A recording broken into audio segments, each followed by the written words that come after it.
Hakuna Matata, what a wonderful phrase.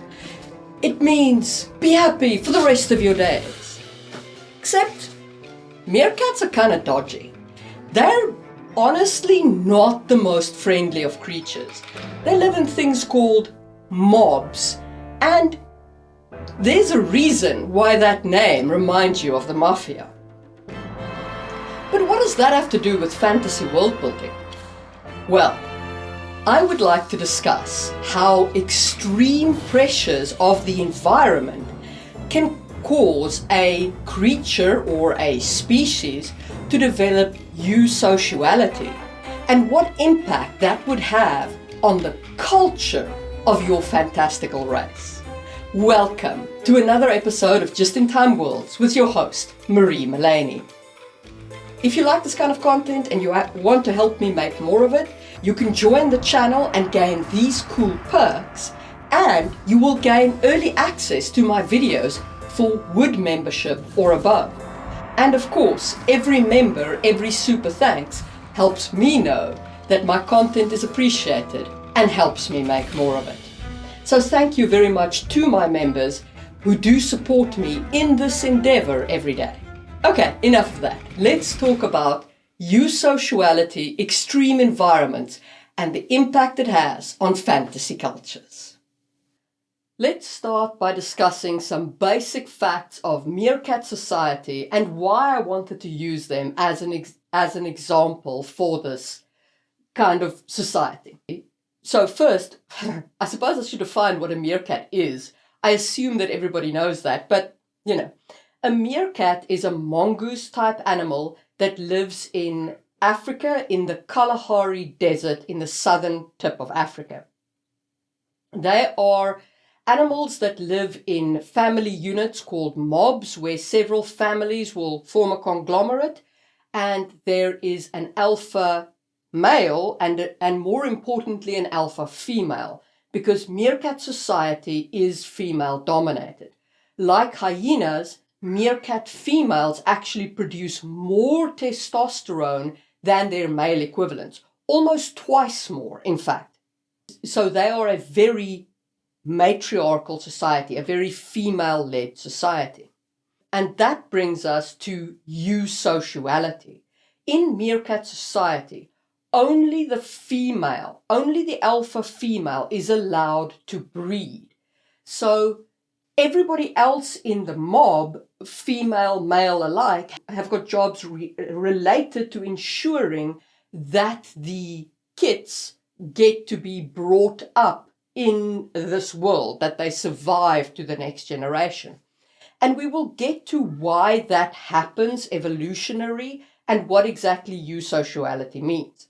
But before we do, I just want to complete my discussion on meerkat society as such, because it is actually a very fascinating little animal. In a meerkat mob, every single meerkat has a job. You have meerkat scouts who go looking for food and make sure that explore the terrain around the mob's territory. You have meerkat sentinels who keep watch for predators and for other incoming threats. And meerkat society is pretty advanced in this regard, or the meerkat species. The sentinels have got different calls based on different predators. So the call for a predatory bird is different from, say, the call for a wolf or a hyena approaching the meerkat mob. You also have babysitters who look after the kids and will give up their lives to ensure that the baby meerkats survive.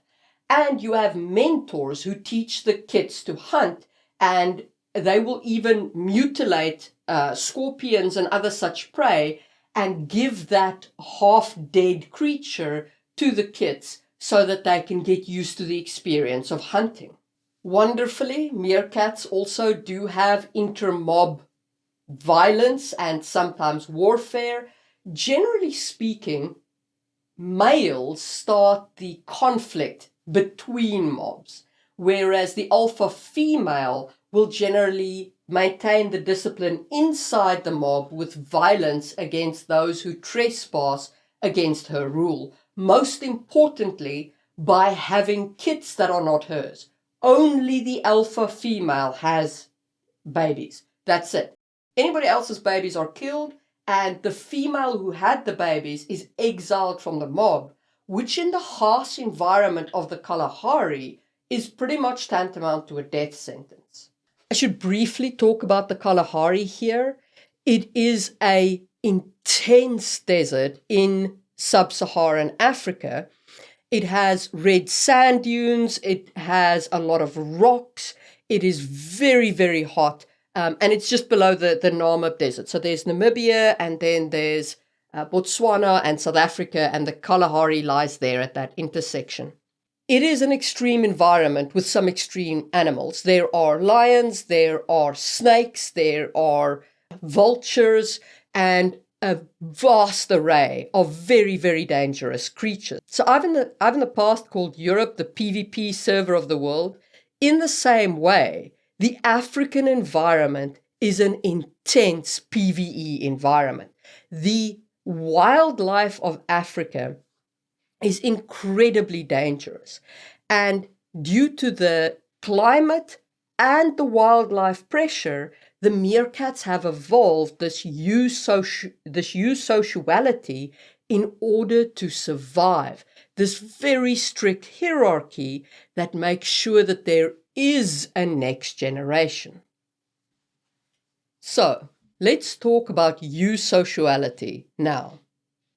Eusociality is the highest level of organization of animal sociality and is characterized by individuals of the same species cooperating in caring for the young, having a division of labor into reproductive and non-reproductive groups, and overlapping generations within a colony.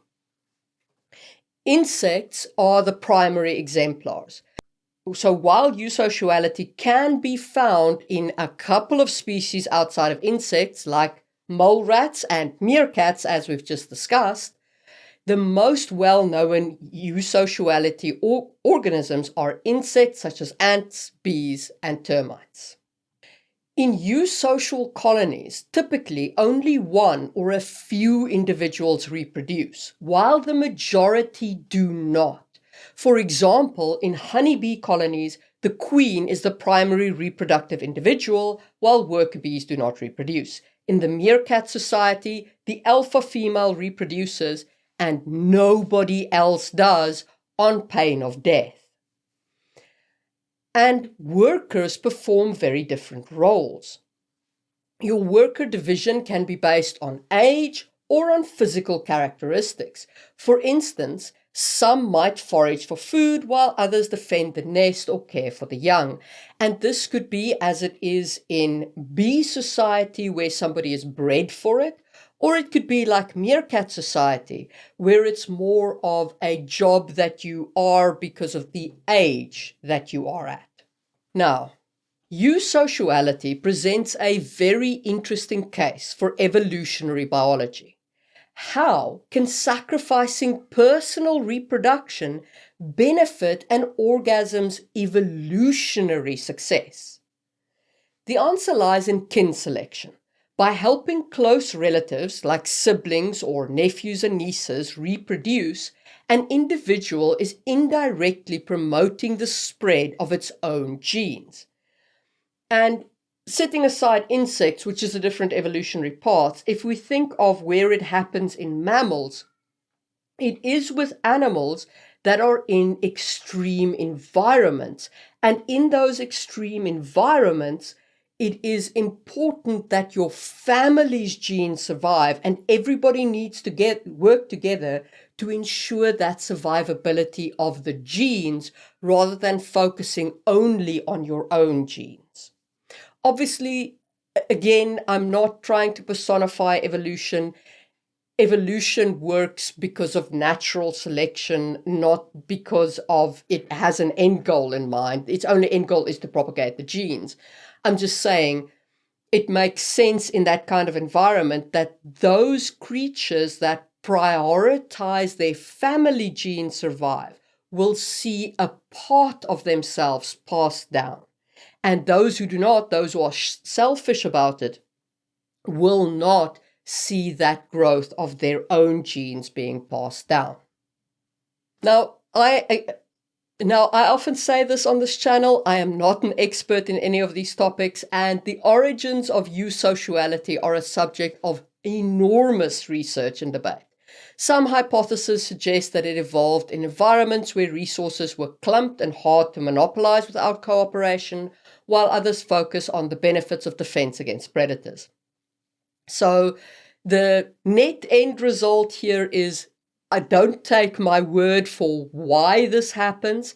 I think it happens because of the extreme environment, and I think that you can leverage those extreme environments to build eusocial environments in your fantasy world.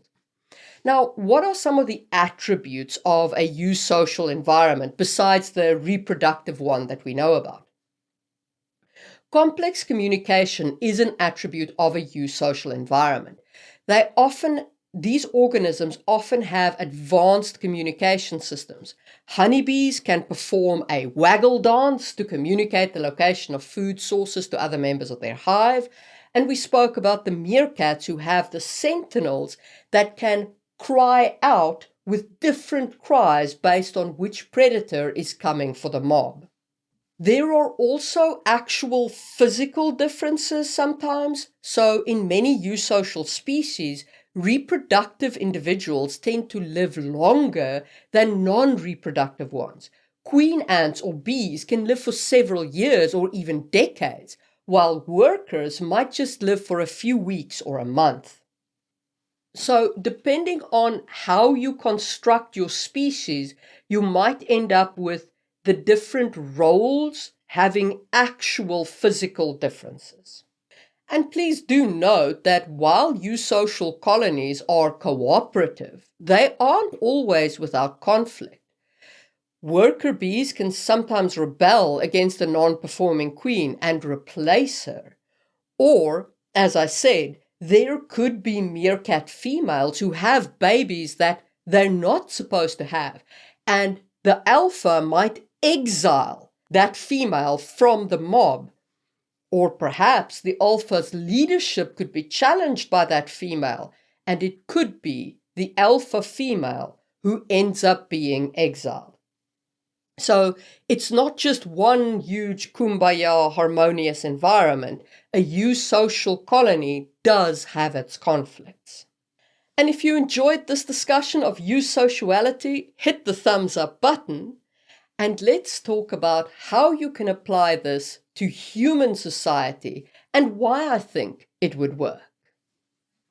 There is a societal state of being called siege mentality, which is when a group of people, whether it be a nation or a specific group or a city or anything else, feel that they are under constant attack and that they must band together to defend themselves against this external force. This mentality can emerge from real threats and prolonged stressors like the environment or perhaps a siege in a war situation, or it can just emerge from perceived threats where you think that you are a community under siege.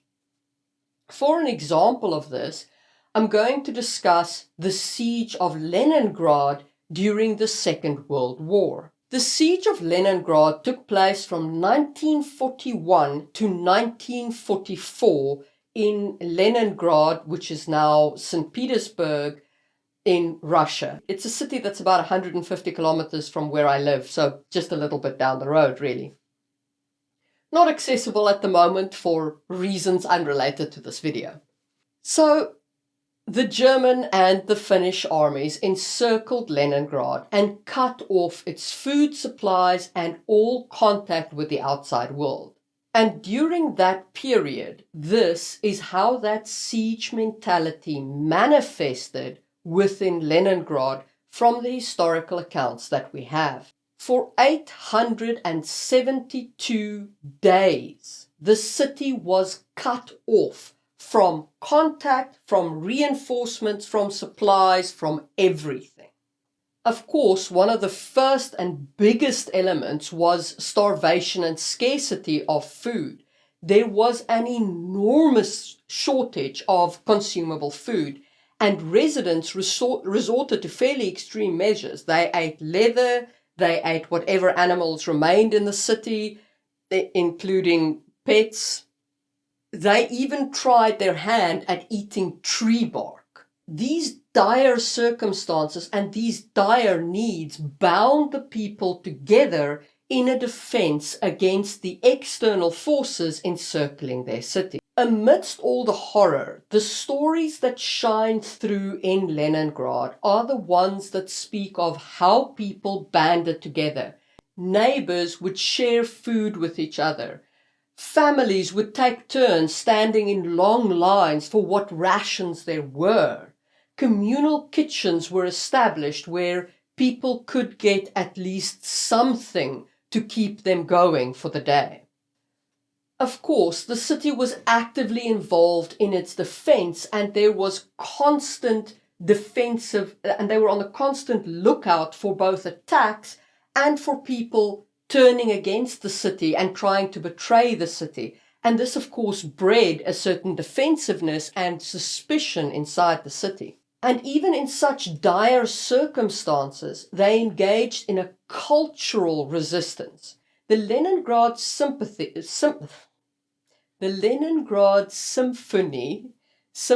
Number 7 by Dmitri Shostakovich, was performed in the city during the siege in order to remind them that they are Russian and that they are defending themselves against these attacking armies that are not them. So the arts played a role in binding the city together in cultural resistance. And despite the extreme conditions, despite 872 days of siege, they did not surrender to the armies encircling their cities. And this endurance is because of that under siege mentality that the city adopted and the way that they bound together as a community and worked together to resist the siege. Again, a product of the extreme environment that they were under. You can see the same kind of behavior during natural disasters or when a country is attacked. They call that the rally around the flag mentality. When a country is struck with disaster, there will be people who, go in support of the government because they rally around the flag of that disaster, causing a effect of love and outpouring for the country and their community. If you've enjoyed the discussion up to now, hit the thumbs up button. And let's talk about how we can marry siege mentality with Eusociety and create a fantasy species that lives in this culture of Eusocial. So let's say that you have a society that lives next to or in an extremely dangerous environment. It could be something like a city that is the last holdout against the evil demon hordes. So you have a city where people can live in safety, and outside that city you've got demon hordes that are constantly attacking the walls. Or maybe it is a science fantasy setting where you have people living on a planet that is constantly under attack and bombardment by some kind of space threat. Or maybe it's like a prison planet. So you have a community that's been dropped onto the planet, and it's this hostile death world that they have to band together to survive in any way, shape, or form. You could even use the natural world. So it could be an environment where the threat isn't necessarily demons or a space threat or something like that. It could be the climate. You could have continuous storms that lash this environment.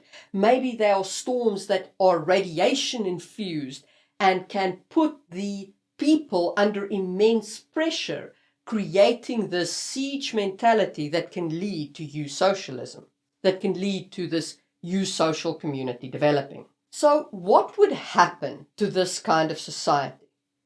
I think that over time, this kind of society would grow into a more eusocial environment. You would have tight-knit communities that work together to survive the environment.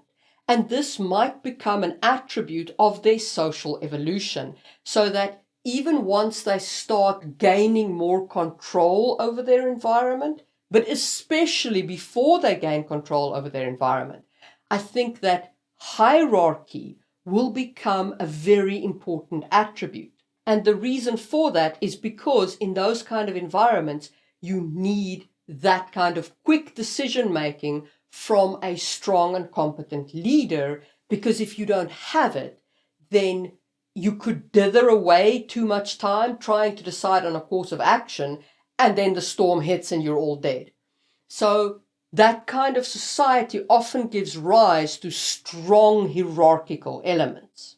I think that this would also give rise to strong rituals. These rituals would focus on reaffirming the society and creating situations where everybody knows their place, everybody knows their job, and everybody works together to the survival of the society. I also think that you might see a change in breeding patterns.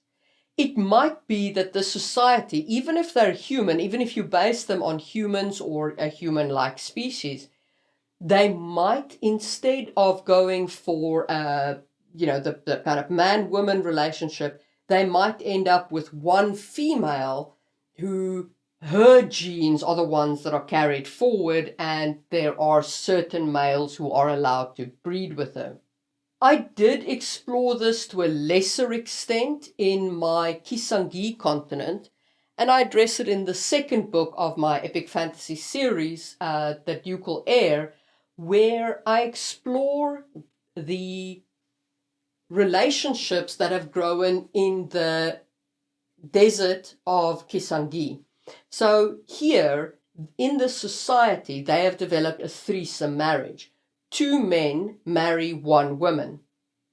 And the reason for that is because the environment is so harsh that it takes the labor of 2 men to ensure the survival of 1 family. And that is because you need to have 1 man who can go out and, look for supplies, and 1 man who can stay with the family and ensure the safety of the family. At least that's the kind of theoretical approach there. There are other complications and so on, this being a fantasy world. But that was kind of where I originally got the idea from, was that kind of harsh environment creating this 2-male dynamic. And so I think that the same would happen in an even more extreme environment, where it would become a group survivability thing, where everybody works together to simply ensure that the family's genes survive into the next generation. Economically, I think that this kind of society would focus more on collective wealth rather than the individual's wealth. I think that, again, you would see the community's wealth increase because the focus would not be on the individual, and your evolutionary pressure would be to share resources in order to survive, to bring forth more resources. From an artistic and cultural perspective, you would still see artistry and so on, but your myths, your cultures, your stories, all of this would be focused around community cohesion. Your heroes would be people who put the community ahead of their own best interest. Your stories would focus on reinforcing hierarchy and cultural identity. And I think such communities would be very suspicious of the other and the outsider, because they are so intensely interconnected, and they must be in order to survive. Of course, such communities would limit individual freedom. I mean, we've spoken a lot about how they would focus on community survival and how they would focus on the family survival and family wealth. The natural side effect is that the individual is suppressed. And I think that this would be one of the thematic elements that you could play with in this kind of society, is that the individual's needs are suppressed, whether rightly or wrongly, for the good of the community. And what that means for that community and for those individuals. Of course, in this kind of society, you would not have a conflictless society. You could still have internal power struggles and coups, and people could still want to fight against each other and take over from the leadership in this hierarchy. But I doubt you would see rebellions and revolutions unless the external pressure that causes this kind of society to form dramatically lessens, which could be a very interesting story to tell, how there is this enormous external pressure and then it's removed. And because of that, you have revolution occurring as people are like, yeah, but that threat's gone. Why are we still being treated like this in this hierarchical form? And for my thoughts on revolution, check out my video on the topic. So I think it would be very interesting to explore a eusocial community in a larger world and setup. I think it would be fascinating to see how such a community develops, why they develop, and what happens when things change. Do they ever gain control of their environment, and how does that change their society internally?